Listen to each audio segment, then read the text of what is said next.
سلام عزیزان، من ایدفعه هم خیم ایتا قصه شیرین و آموزنده شماره بگم.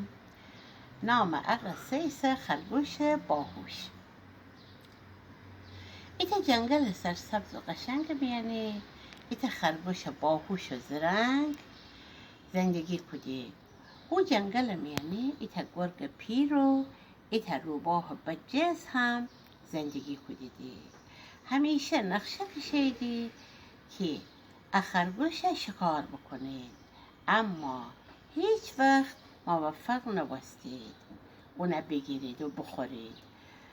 تا ایت روز روباه و فریبکار گربه بگفته من ایت خورم نقشه دارم.